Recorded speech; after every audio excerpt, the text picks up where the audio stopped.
Olá, querido aluno, querida aluna, professor Raul Alves aqui com você na nossa disciplina de noções de informática. E hoje vamos resolver questões da Banca de Concurso Público Instituto Ágata. Será um bate-papo, uma conversa bem descontraída, com 10 questões sobre os principais assuntos cobrados pela banca agora em 2025 e algumas de 2024 também. Qual é o objetivo? A gente conhecer a banca, conhecer o padrão, ou melhor, como que ela costuma perguntar sobre os assuntos que aparecem e quais os assuntos com maior incidência de cobrança em provas já realizadas, para ajudar a gente a pelo menos aí vislumbrar, a traçar um novo cenário para a sua próxima prova, onde essa banca, o Instituto Ágata, irá realizar o teu concurso público, tá? Dentre as disciplinas, a nossa, que é noções de informática, ok? Vamos lá? Primeira questão, Instituto Ágata, ano de 2025. Deixa eu pegar uma canetinha aqui para gente. E eu gosto sempre de fazer assim, pessoal, ir lendo o comando da questão, ir lendo as alternativas e ir sublinhando. E sugiro que você faça isso na sua prova também. Te ajuda a focar. Ajuda o teu cérebro a entender e a focar e a abrir a caixinha relacionada àquele assunto da questão, tá? Te dá uma acurácia melhor, te dá uma concentração e com certeza aumenta as suas chances de acertar a questão. Vamos lá? Um professor está aprendendo a utilizar o programa Microsoft Teams. A gente de cara percebe, sublinhando esse ponto, esses termos, de que se trata do assunto dentro de noções de informática de reuniões virtuais, ok? Versão web. Isso quer dizer o quê, pessoal? Que o Microsoft Teams ele tem aí duas possibilidades de você utilizar no seu equipamento. Você pode utilizar diretamente pelo navegador, pelo browser, Google Chrome, Microsoft Edge, Mozilla Firefox, por exemplo, mas também de instalar o software, fazer a instalação do programa no seu computador ou no seu celular, por exemplo, no seu tablet, ok? Neste sentido aqui, a questão está versando sobre o Microsoft Teams versão web, aquela que você abre no navegador. Tem diferença entre a versão do navegador e a versão que você instala o aplicativo no seu equipamento? Tem diferença sim, tá? Vamos prosseguir? E deseja abrir a janela de ajuda de atalho de teclado. Então, sobre Microsoft Teams versão web, é isso que ele quer saber de você. Mais especificamente, qual é o atalho que abre a opção ajuda de atalho de teclado no Microsoft Teams versão web. É uma questão clássica de atalho de teclado, ok? Combinação de duas ou mais teclas para você executar uma ação específica. Nesse caso, abrir a janela de ajuda de atalho de teclado, ok? Letra A, B, C, D e E, ok? Você pausa, analisa a questão, marca a alternativa e retorna para ver o gabarito, tá bom? Vamos lá? Gabarito, a letra D, a combinação de Ctrl mais ponto. E aqui eu trouxe para você um recorte com os principais atalhos de teclado cobrados, tá? Em prova de concurso público, tá bom? A gente tem aqui a versão desktop, ok? A questão te perguntou a versão web, tá bom? Mas isso não invalida a nossa ajuda, não invalida aí os atalhos de teclado que você precisa saber sobre o Microsoft Teams para usar no seu dia a dia, tá bom? Tenho certeza que muito desses atalhos de teclado serve para uma versão e para outra, mas, sobretudo, na versão web, você tem ali o Ctrl ponto para abrir a ajuda, a janela de ajuda de atalho de teclado, e na versão desktop você tem esse conjunto de atalhos de teclado na imagem anexa, ok? Segunda questão, Instituto Ágata, 2025 também. O professor deseja criar conteúdos personalizados para seus alunos utilizando IA generativa. Então, a gente já sabe aqui qual é o ponto, qual é o assunto que a banca está trazendo nessa questão, que é sobre inteligência artificial, cada vez mais presente no nosso dia a dia, cada vez mais presente nas provas de concurso público. Porque não esqueça, né? A prova de concurso público vai te trazer o que você utiliza no dia a dia, o que você faz no seu trabalho, em especial no órgão público que você vai, ou na entidade, etc. e tal, que você vai ingressar, que você vai tomar posse, tá bom? Se traz na sua prova, quer dizer que com certeza no teu dia a dia você vai encontrar essa tecnologia para te ajudar nas suas atividades no seu trabalho, ok? Nesse caso, qual a opção de IA generativa? Gente, IA generativa é aquela inteligência artificial que te ajuda a gerar, criar conteúdo, tá?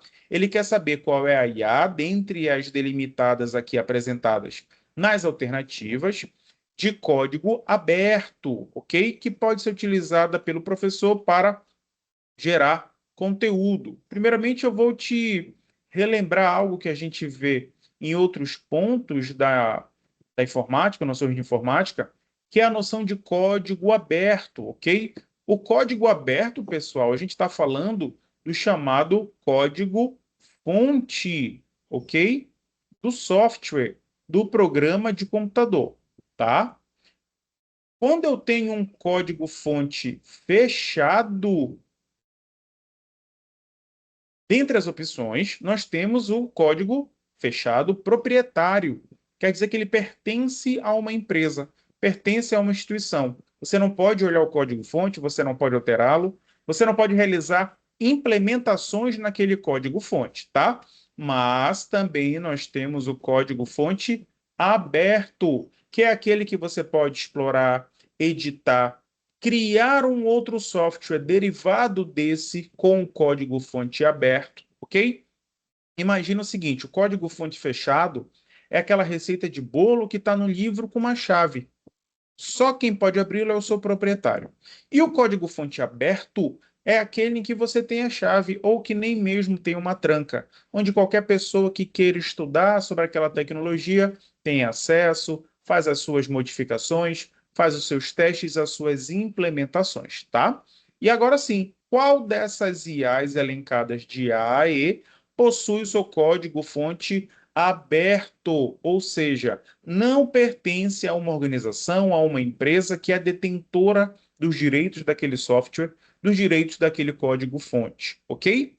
Pausa, pensa, marca a alternativa e dá o play para você continuar com essa resolução de 10 questões da Banca de Concurso Público Instituto Ágata, na nossa disciplina de Informática para Concurso Público, ok? Vamos lá? Letra C é o nosso gabarito. É o Llama 3, que é uma IA da Meta, o conglomerado Meta, que você sabe que é dona do WhatsApp, do Instagram, do Facebook, ok? A Llama 3 é da Meta, que foi lançada, é a mais nova IA, com código-fonte aberto, ok? Independentemente das discussões que você possa encontrar sobre essa abertura do código dessa inteligência artificial ou não, o conceito é que ela é de código-fonte aberto. Logo, ela pode ser analisada, alterada, implementada e você pode até criar uma outra IA personalizada através do código-fonte do Llama 3, ok? Vamos ver um pouquinho as outras, né? A Cloud é um código-fonte fechado, tá? O Copilot é a IA da Microsoft. ChatGPT é da OpenAI. E o Gemini é do Google, tá? O Llama é do Meta, da Meta, do conglomerado Meta, e é o nosso gabarito, tá bom? Terceira questão, Instituto Ágata. Na planilha eletrônica de pacote LibreOffice. Olha que questão legal, porque ela cobre alguns assuntos que podem aparecer na tua prova sem dúvida alguma. Primeiro, assunto planilha eletrônica.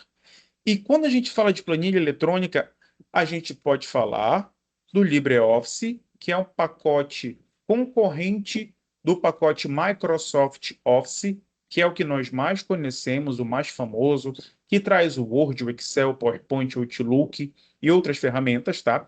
O LibreOffice traz, por exemplo, ali o Calc, traz o Impress, traz o Writer, ok? Mais especificamente aqui, ele quer saber da planilha eletrônica do pacote LibreOffice, que é o Calc, tá? E aí ele continua, vamos lá. Uma célula é definida pelas coordenadas de uma linha e de uma coluna. Sobre essas coordenadas, é correto afirmar o quê? O que é que ele te pediu aqui, pessoal? Um conceito sobre planilhas eletrônicas que vale para o LibreOffice, para o Calc, e que vale também para o Microsoft Office Excel, ok? Porque é um conceito que engloba planilhas eletrônicas. Tanto o Excel quanto o Calc possuem células nas suas planilhas, tá? Ele está te perguntando aqui exatamente o seguinte: o que é que forma uma célula? Ok? É a combinação, é a coordenada de linha, a linha é alfabética e a coluna é numérica, é o que diz a letra A. A linha da linha e da coluna, que são numéricas, as duas são numéricas. Letra C, a coordenada de linha é numérica e a da coluna é alfabética. Letra D, a coordenada de linha e da coluna são alfabéticas. Letra E, a coordenada que identifica a célula é referenciada diagonalmente. E aí ele está te perguntando, o que é que forma uma célula, tá? São letras, são números, o que é coluna e o que é linha. Você tem que saber esses conceitos básicos de coluna e linha no contexto, no universo de planilha eletrônica, tá bom? Vamos lá, gabarito? Gabarito letra C. A coordenada de linha é numérica e a coordenada de coluna é alfabética. Pessoal, linha é o que está na horizontal, ok? Coluna é o que está na vertical, tá bom? Logo, essa linha aqui é formada pelo número 1. Então, linha é numérico. E essa coluna bem aqui é formada pela letra D. Coluna é alfabética. Não esquece. Linha, numérico. Coluna, alfabético. Letra, ou melhor, número, letra. Outra coisa interessante e importante, tá? O nome ou a localização das células é determinado pela coluna e linha. Quando uma coluna encontra uma linha, você tem a localização de uma célula naquela planilha. Por exemplo, a coluna D1, que eu destaquei aí para você. D1, coluna D, linha 1. D1. Não é 1D, é D1. A célula vai ser formada sempre por uma coluna que encontra uma linha. Coluna representada por letra, linha representada por número. Ok? Vamos lá. Quarta questão, Instituto Ágata, 2025. Sobre a barra de tarefas do sistema operacional Windows 11. Olha que interessante. Sem dúvida alguma, na tua prova, em que o Instituto Ágata será a banca executora, haverá uma ou mais questões de sistema operacional Windows, tá? Quer seja a versão 11, que é a mais recente, quer seja a versão 10, que ainda é muito utilizada nos computadores domésticos, tá bom? Sobre o Windows 11, mais específico a barra de tarefas do Windows 11. É correto afirmar que ela permite, pessoal, você sabe onde está localizada a barra de tarefa do Windows, seja o Windows 10 ou Windows 11. A barra de tarefas é aquela área que fica no rodapé da tua tela, digamos assim. Já te mostro, tá? Dentro do que se pode fazer, das opções da barra de tarefa, qual das elencadas é a correta? Fixar seus aplicativos favoritos para facilitar acesso, você consegue fazer isso na barra de tarefas? B. Gerenciar as tarefas de processamento de programas em execução, é na barra de tarefas que a gente faz isso? C. Monitorar o consumo de memória das tarefas em execução. D. Personalizar o menu inicial do sistema. Ou letra E. Não pode ser ocultada por um ajuste específico. E aí? Pausa, conta, vou contar até 3 e passar para o nosso gabarito, tá? 1, 2, 3. Letra A. Fixar seus aplicativos favoritos para facilitar o acesso. Não esquece, essa aqui é a barra de tarefas. Essa aqui é a área de trabalho, ok? Essa aqui é a barra de tarefa. Dentre as opções da barra de tarefa, você pode fixar uma aplicação na barra de tarefa como favorito para ficar fácil a sua localização e abertura, tá? Pensa que ao invés de você abrir aqui o menu iniciar, pesquisar e procurar o seu aplicativo, ele já está fixo na barra de tarefas e com um clique você pode abri-lo, ok? Quinta questão, vamos lá. Instituto Ágata 2025. Ao utilizar o explorador de arquivos do Windows 11, o nosso famoso Windows Explorer, o atalho Alt mais Enter. Você abriu o explorador de arquivos do Windows. O que é o explorador de arquivos do Windows? É o programa, é a aplicação, é o software dentro do Windows, tá? Que permite que você gerencie pastas e arquivos dentro do Windows, tá bom? Quando você está no Windows Explorer, ali atuando nas suas pastas e nos seus arquivos, você seleciona um arquivo e digita a combinação de tecla Alt mais Enter. O que é que acontece? Ok? Letra A. Abre a visualização de impressão. B. Navega para a pasta anterior. C. Seleciona a caixa de pesquisa. D. Abre uma nova janela. Ou E. Mostra as propriedades do item selecionado. Entenda como o item selecionado uma pasta, um ícone, um arquivo, ok? Vamos lá? Gabarito letra E. Quando você utiliza essa combinação de teclas, esse atalho de teclado, eles mostram a propriedade do item selecionado. E aqui do ladinho eu te trouxe outros atalhos de teclado muito cobrados aí em prova de concurso público, tá? Alt D, ou melhor, Windows D, mostrar de trabalho, Windows D, D de desktop ou área de trabalho, tá? Windows Z para mostrar o explorador de arquivos, Windows Z, o Windows Z Explorer ou explorador de arquivos, Windows Z Information configurações, o Windows L para bloquear a tela, L de lock em inglês, ok? E assim por diante, tá bom? Vamos para a próxima? Sexta questão, Instituto Ágata, 2024. Sobre o armazenamento em nuvem. Então, já ficou claro que a gente está falando aqui de quê? De armazenamento em nuvem. Não é no computador, não é no pendrive, é em nuvem, tá? Deixa eu pegar aqui o nosso pincel. Tá difícil hoje. Vamos lá. Nuvem, que pode aparecer para você também como Launch. Ok? Launch. Tá bom? Sobre armazenamento em nuvem, é correto afirmar que possui a característica da integridade, volatilidade, transparência, privacidade, escalabilidade. Já te adianto que a gente tem aqui princípios importantíssimos da segurança da informação que devem sim estar dentro do contexto de armazenamento em nuvem da cloud, tá? Resta aí você saber o significado de cada palavrinha dessa que eu sublinhei. O que a banca está te cobrando nessa questão é o teu conhecimento sobre isso, tá? Os termos que eu grifei no começo de cada alternativa e o que significam é o que vai te safar nessa e em outras questões, tá bom? Gabarito é a letra E, onde apresenta o correto significado do termo escalabilidade. Significa escalabilidade.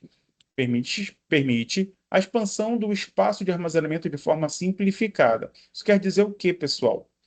Imagina, se você tem um HD de 500 GB de tamanho, vou pegar um HD para você aqui. Um HD tradicional, tá? Olha as informações desse HD aqui. Esse HD, ele possui 320 GB de armazenamento. Quer dizer o quê? Que quando chegar no limite desse armazenamento, eu não vou conseguir mais adicionar conteúdo nesse equipamento. Para que eu consiga armazenar mais informações, eu vou precisar aumentar o meu poder de armazenamento. Seja um outro disco como esse, seja uma outra forma de armazenar como a nuvem. Tá bom? Ok? A nuvem possui um benefício chamado escalabilidade. Isso quer dizer o quê? Que o teu tamanho de armazenamento vai ser ajustado de acordo com a sua necessidade. Nossa, que maravilha, eu tenho um HD infinito na nuvem. Teoricamente tem, mas tem um porém, obviamente. Se você, ou melhor, todas as vezes que você precisar aumentar, escalar esse teu armazenamento, ele vai te cobrar a nuvem, a empresa que você contratou o serviço de nuvem vai te cobrar um valor por isso. É um serviço sobre demanda, tá? É uma aplicação, um software sobre demanda, ok? E aqui eu trago para você 4 benefícios da escalabilidade na nuvem. Maior capacidade de armazenamento que eu acabei de te explicar. Redução de custos se você comparar, por exemplo, com uma manutenção no teu equipamento, onde você tem que adquirir um equipamento como esse novo, tá? Flexibilidade, isso quer dizer o quê? Que ele vai aumentar e diminuir de acordo com a tua demanda. E a segurança que o ambiente em nuvem te proporciona, tá bom? Sétima questão. Vamos lá. O número de bit, e aqui a gente está falando, quando a gente fala de bit, a gente está falando de unidade, de medida de armazenamento da informação, que é o que rege a nossa vida na informática, tá bom? Utilizados nos endereçamentos IP. Opa, endereço IP, ele está falando de redes de computadores, tá? Respectivamente, ou seja, um após o outro é igual a o número de bits utilizado nos endereçamentos IP versão 6 e IP versão 4, respectivamente, é igual a. Aí você tem que saber o conceito de bit, você tem que saber o que é o IP, você tem que saber a diferença entre o IP versão 4, que é atual, que já está findando, para a IP versão 6, que é a mais nova e que daqui a pouco entra em operação. Ok? Trouxe aqui rapidamente para você. Gabarito letra C. IPv6 são 128 bits e o IP versão 4, 32 bits, tá? Como tá na nossa imagem aqui. O IP versão 4 possui endereços 32 bits, tem uma anotação decimal com 4 octetos, cada octeto varia de 0 a 255. E qual é a grande característica dele que provocou o lançamento ou a implementação da versão 6 do IP, do nosso protocolo de internet, ou Internet Protocol, IP. Exaustão de endereços é um problema devido ao crescimento da internet. Todo equipamento que se conecta a uma rede, como a internet, recebe um IP, que é uma sequência numérica que identifica aquele host, aquele equipamento naquela rede, tá? É como se fosse, digamos assim, o CPF do equipamento na internet. Então, se eu tenho um computador na minha casa, um celular, um tablet, um PC, um notebook, uma Alexa, uma geladeira, um dispositivo IoT, uma Smart TV, todos esses conectados à rede, cada um possui um IP. Quando o IP versão 4 foi lançado, a tecnologia era restrita, em sua maioria, a computadores, computadores do tipo doméstico e computadores do tipo servidores, ok? Com o passar do tempo e a evolução tecnológica, foram surgindo os dispositivos Internet das Coisas, ou IoT, tá bom? Isso causou uma demanda e uma necessidade muito grande de endereços IP, o que acelerou o processo de escassez e está pondo fim na versão 4 do IP, tá bom? Que vai ser substituído em breve pela versão 6, que possui, ao invés de 32, 128 bits. Notação hexadecimal, com 8 grupos de 4 dígitos cada, tá? Dá um número tão grande, pessoal, que não vale nem a pena colocar aqui para você, tá? E foi desenvolvido para resolver o problema da exaustão de endereços da versão 4 do protocolo de internet, tá? Isso aí a gente estuda melhor em redes de computadores, protocolo de internet, o IP e ao seu endereçamento. Oitava questão, Instituto Ágata. Vamos lá. Considerando o envio de um e-mail, aqui você já sabe sobre o que versa a questão, a partir da plataforma Gmail. Pronto. É tudo que você precisa saber para abrir a caixinha certa aí na tua cabeça, tá? Que a questão versa sobre e-mail, em especial o e-mail da Gmail, o provedor de e-mail Gmail da Google, tá bom? É correto afirmar que É possível enviar o mesmo e-mail para mais de um destinatário, inclusive com arquivo de 5 MB anexado. É possível enviar o mesmo e-mail para mais de um destinatário oculto, bastando especificá-lo no campo CC. Não é possível enviar e-mail sem especificação de assunto, sem que o campo assunto esteja preenchido. Não é possível enviar e-mail com um arquivo de 5 MB anexado. Não é possível enviar o mesmo e-mail para mais de um destinatário oculto. E aí, pessoal, qual é a alternativa correta? Para, pensa, resolva e volte aqui conosco. Ok? Vamos lá? A alternativa correta é a letra A. É possível enviar o mesmo e-mail para mais de um destinatário, inclusive com um arquivo de 5 MB anexado. Algumas informações que eu quero te dar sobre isso, tá? Primeira é que, em tese, o máximo de que um servidor de e-mail suporta para anexar um arquivo é que esse arquivo possua 25 megas no máximo de tamanho. Acima disso, ele não aceita anexar, tá bom? Outra coisa, você consegue enviar o mesmo e-mail para vários destinatários, com cópia CC ou com cópia oculta CCO, tá bom? Muito importante aí para sua prova, muito importante para o dia a dia no nosso trabalho.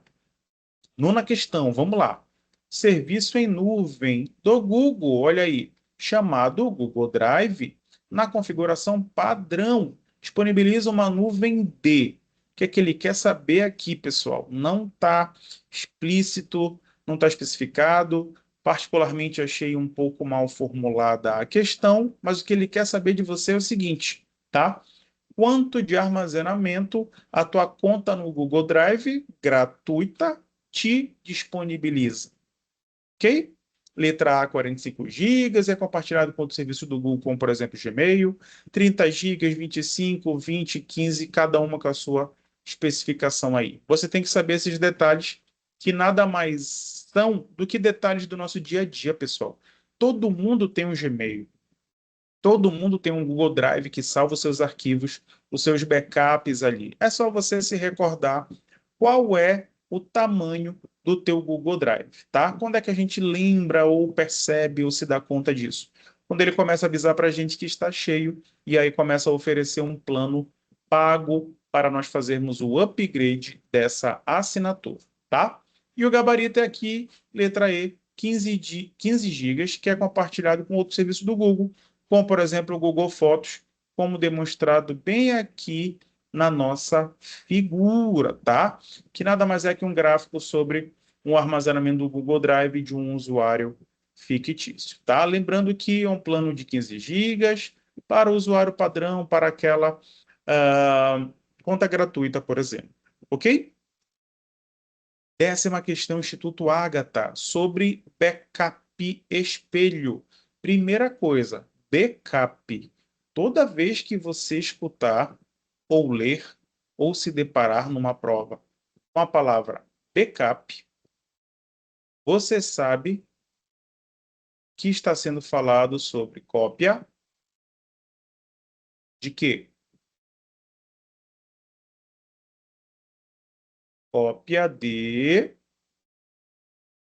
segurança, tá? Fazer um backup é realizar uma cópia de segurança, com vistas a manter a disponibilidade dos arquivos e também a sua integridade, ok? Ou seja, que você não perca e possa restaurar esses arquivos, tá bom? Vamos lá. Mais específico, um tipo de backup chamado backup espelho. O que é que o backup espelho faz? Copia apenas dados que foram alterados desde o último backup completo ou backup incremental. Você tem que saber o que significa, quais são os tipos de backup e o que eles significam, o que é um backup incremental, o que é um backup completo, ok? Copia apenas dados que foram alterados desde o último backup diferencial. Backup completo, incremental, diferencial, espelho. O que é isso? Cria uma réplica exata do disco rígido ou volume de dados. funciona exclusivamente no ambiente de armazenamento em nuvem. Copia somente os dados confidenciais do sistema para manter as premissas de segurança. Pausa, leia, marque e volte para conferir o nosso gabarito, ok? Gabarito letra C de concursado que você será em breve. Pessoal, muita coisa em prova de concurso público é literalmente aquilo que está escrito. O problema é que às vezes a gente está muito nervoso e a gente fica pensando, nossa, será que é isso mesmo? Não é possível. Não é possível que esse termo backup espelho. O que é o espelho? O espelho é aquilo que reflete exatamente o que está aparecendo. Então, backup espelho, será que cria uma réplica exata do disco rígido, do volume de dados? É, pessoal. É. E eu até te aconselho antes da tua prova, quando você começar a treinar por muita questão, observa isso. Observa e tenta identificar no comando da questão uma palavrinha que te liga diretamente a alguma outra palavra que está nas alternativas e testa o quanto que isso pode ser eficiente para você acertar as questões, tá bom? É uma técnica, 100% certeza? Não, mas testa, faça questões, teste a técnica e depois me dá o feedback, tá? E aqui um mapa mental para você sobre backup, ok? Backup, tipos de backup, o armazenamento, meios de armazenamento do backup, tá? Que também é cobrado em prova de concurso. Backup completo, copia todos os arquivos, backup lento, recuperação rápida. Backup incremental, copia somente os arquivos alterados desde o último backup de qualquer tipo. Backup rápido, recuperação lenta. Backup diferencial, copia somente os arquivos alterados desde o último backup completo, ou seja, os arquivos diferentes. Ah, tempos de backup e recuperação intermediários. E aí a gente tem aqui os tipos de armazenamento que podem ser realizados o backup, tá? Você tem que decorar isso, as provas vão te perguntar isso sobre backup. Tá aí para você o esqueminha em um mapa mental, ok? Meu querido aluno, minha querida aluna, essa aula foi gravada com carinho para você, vai estar disponibilizado nas nossas redes sociais, tá bom? Espero que você possa conhecer o nosso trabalho, espero que eu tenha te ajudado a entender um pouco desses assuntos, apesar de ter sido aí um vídeo bem rápido, tá bom? Quer aprofundar nos assuntos, quer estudar melhor sobre informática para concurso público? Escaneie esse QR Code que está no canto da sua tela e vem comigo. Você vai falar comigo diretamente, escaneando esse QR Code, e aí eu te passo mais informações de como a gente pode se ajudar nessa longa caminhada, mas muito prazerosa, uma caminhada que vale muito a pena no rumo da sua posse. E tenho dito que concurso público é até a posse, parafraseando e mudando um pouco a frase do grande guru do concurso público, chamado William Douglas, tá? Que diz que concurso público até passar. Eu vou além, eu digo concurso público é até a posse, porque passar no concurso significa que você cumpriu com os requisitos do edital e o teu nome saiu numa lista, mas eu quero que você tome posse, eu quero que o seu nome saia no diário oficial diversas vezes e que você possa escolher o lugar onde você vai exercer a sua função como servidor público, ou melhor, como agente público, tá bom? Fica com Deus, um abraço, estamos à disposição. Entre em contato conosco, vamos aprofundar esse estudo, vamos aprofundar essa tua caminhada e encurtar o caminho entre você e a sua assinatura do termo de posse, que será em breve, eu creio. Um abraço, até o próximo encontro.